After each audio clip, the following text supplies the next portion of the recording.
روایت ہے کہ نبی صلی اللہ علیہ وسلم نے فرمایا، جس بندے کو بھی بیماری سے پچھاڑ دیا گیا ہو تو اللہ تعالیٰ اسے جب بیماری سے اٹھاتا ہے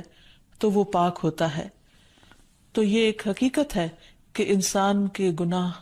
اس کے لیے مشکلات کا سبب بنتے ہیں۔ امام ابن القیم الجوزیہ لکھتے ہیں، ان کی ایک مشہور کتاب ہے الداء والدواء، بیماریاں اور علاج، اس میں وہ کہتے ہیں کہ کوئی بھی گناہ ایسا نہیں کہ جس کے اثرات نہ ہوں۔ انسان سے چھوٹی یا بڑی جو بھی کوئی غلطی صادر ہوتی ہے،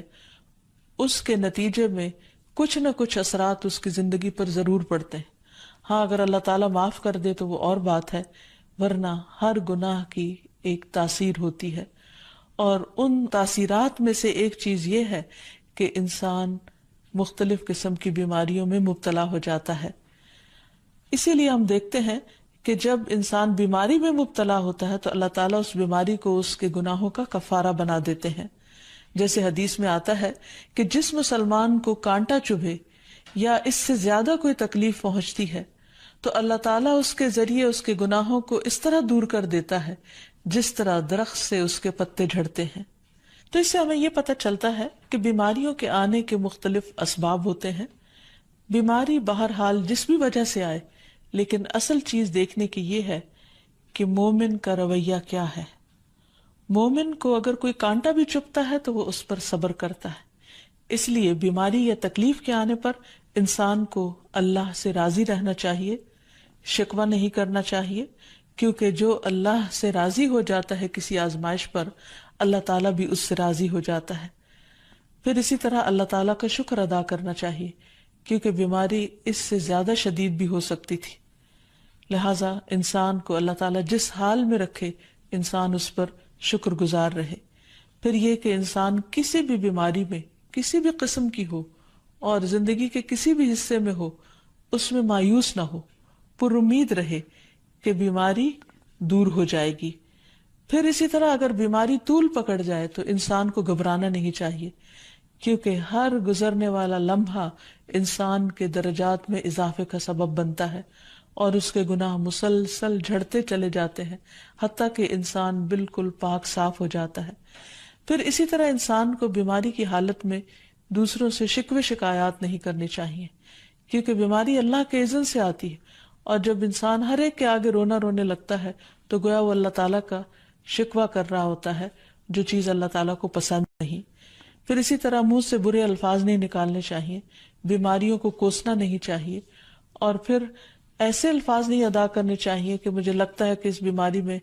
میری زندگی چلی جائے گی، یا یہ کہ کسی مریض کی عیادت کے لیے جا کر اس کو اس قسم کی بات نہیں کرنی چاہیے، خواہ کتنی ہی خطرناک بیماری کیوں نہ ہو، ہمیشہ اسے امید دلانے چاہیے، کیونکہ مایوسی کے الفاظ اور برے بھلے اور منفی قسم کی باتیں اللہ تعالیٰ کو پسند نہیں، اور انسان ویسے بھی جیسے سوچتا ہے پھر اس کے ایکشن اس کے مطابق ہونے لگتے ہیں۔ اب یہ ہے کہ انسان بیماری میں دوا ضرور کرے، کیونکہ حدیث میں آتا ہے کہ اللہ تعالیٰ نے کوئی بیماری ایسی نہیں اتاری جس کے لیے دوا نہ اتاری ہو۔ ہاں، جسے معلوم ہو اسے معلوم ہوتا ہے، اور جسے نہیں معلوم ہوتا اسے نہیں معلوم ہوتا۔ بعض اوقات اللہ تعالیٰ ڈاکٹر کے دل میں ڈال دیتا ہے اور اس کا علاج اس کو سمجھ میں آ جاتا ہے، اور بعض اوقات وہ بیماری لا علاج ہوتی ہے، حالانکہ اس کا علاج موجود ہوتا ہے مگر کسی کو بھی علاج سمجھ میں نہیں آتا۔ بہرحال نوعیت کچھ بھی ہو تو علاج ضرور کراتے رہنا چاہیے، اور کبھی مایوس نہیں ہونا چاہیے کہ اس بیماری کا علاج ہو نہیں سکتا۔ نہیں، ایک کے بعد ایک کوشش انسان کرتا رہے، اور جب اللہ کا اذن ہوگا بیماری دور ہو جائے گی۔ اور اس کے ساتھ ساتھ انسان یہ بھی یقین رکھے کہ شفا اللہ کے ہاتھ میں ہے، کسی ڈاکٹر کے ہاتھ میں نہیں، کسی انسان کے ہاتھ میں نہیں، کیونکہ جب تک اللہ کا اذن نہ ہو شفا نہیں ہو سکتی، خواہ کوئی کتنا بھی بڑا ڈاکٹر کیوں نہ ہو۔ اسی لیے نبی صلی اللہ علیہ وسلم کی دعاؤں کے آخر میں آتا ہے کہ لا شفا الا شفاؤک، کوئی شفا نہیں مگر تیری ہی شفا، یعنی جو اللہ سبحانہ وتعالیٰ اپنے بندے کو شفا عطا کرے۔ پھر اسی طرح یہ ہے کہ حضرت ابراہیم علیہ السلام نے اللہ سبحانہ وتعالیٰ کے بارے میں فرمایا تھا کہ وَإِذَا مَرِضْتُ فَهُوَ يَشْفِينِ، کہ جب میں بیمار ہوتا ہوں تو وہی مجھے شفا دیتا ہے، یعنی اللہ تعالیٰ ہی اس بیماری کو دور کرتا ہے۔ اسی طرح ایک اور روایت سے بھی پتہ چلتا ہے کہ شفا دراصل اللہ سبحانہ وتعالیٰ کے ہاتھ میں ہے۔ حضرت عائشہ سے مروی ہے کہ رسول اللہ صلی اللہ علیہ وسلم دم کیا کرتے تھے اور یہ دعا پڑھتے تھے، امسح البأس رب الناس بیدک الشفاء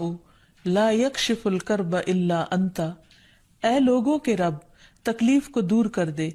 تیرے ہی ہاتھ میں شفا ہے، تیرے سوا اس کو دور کرنے والا اور کوئی بھی نہیں۔ پھر اسی طرح انسان جب کسی بیمار کی عادت کے لیے جائے تو اس پر بھی دعا پڑھے اور اس کے لیے دعا کرے۔ رسول اللہ صلی اللہ علیہ وسلم نے فرمایا،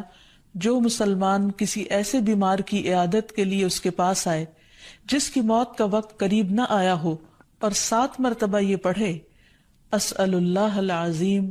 رب العرش العظیم ان یشفی فلانا من وجعہ، میں اس عظمت والے اللہ سے سوال کرتا ہوں جو عرش عظیم کا رب ہے کہ فلاں کو اس کی تکلیف سے شفا عطا فرمائے، تو اللہ عز و جل اسے شفا عطا فرما دیتا ہے۔ اور پھر ہم دیکھتے ہیں کہ تمام انبیاء اپنی بیماریوں میں، تکلیفوں میں اللہ تعالیٰ کو پکارتے تھے، جیسا کہ ایوب علیہ السلام کی دعا قرآن مجید میں آتی ہے، وَأَيُّوبَ إِذْ نَادَى رَبَّهُ أَنِّي مَسَّنِيَ الضُّرُّ وَأَنْتَ أَرْحَمُ الرَّاحِمِينَ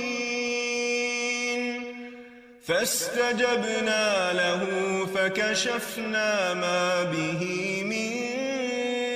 ضُرٍّ وَآتَيْنَاهُ أَهْلَهُ وَمِثْلَهُمْ معهم رحمة من عندنا وذكرى للعابدين۔ اور ایوب جب اس نے اپنے رب کو پکارا کہ بے شک مجھے تکلیف پہنچی ہے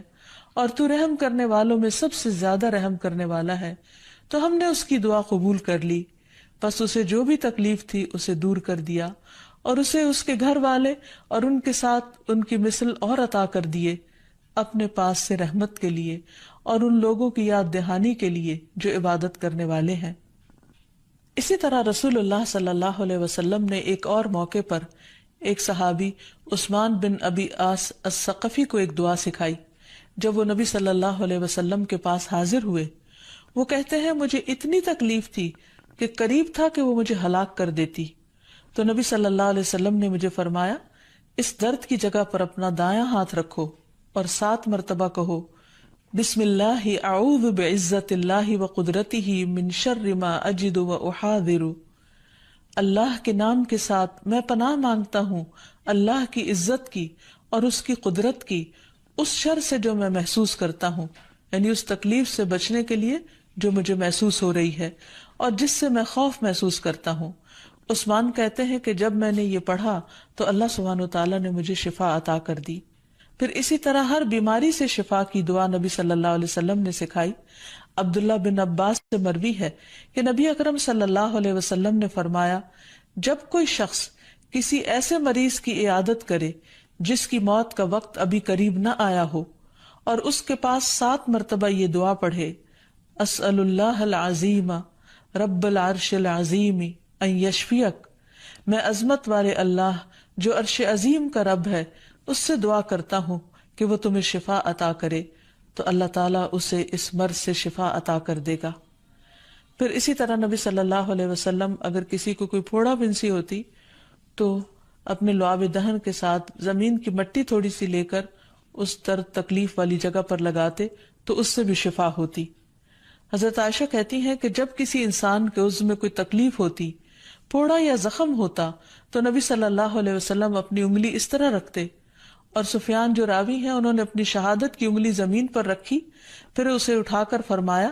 بسم اللہ تربت اردنا بریقت بعدنا لیشفى به سقیمنا باذن ربنا، اللہ کے نام کے ساتھ ہماری زمین کی مٹی ہمارے رب کے حکم سے ہم میں سے بعض کے تھوک کے ساتھ ہمارے بیمار کو شفا دی جائے۔ یعنی لعاب دہن کا اپنا ایک اثر ہوتا ہے، اور لعاب دہن جو ہے ایک طرح سے دوا کا کام کرتا ہے، اور اللہ کا نام لے کر جب لعاب دہن لگایا جائے تو شفا ہوتی ہے. جیسے کہ ایک اور موقع پر نبی صلی اللہ علیہ وسلم نے ایک جلے ہوئے مریض کے اوپر یہی دعا پڑھ کر لعاب دہن لگایا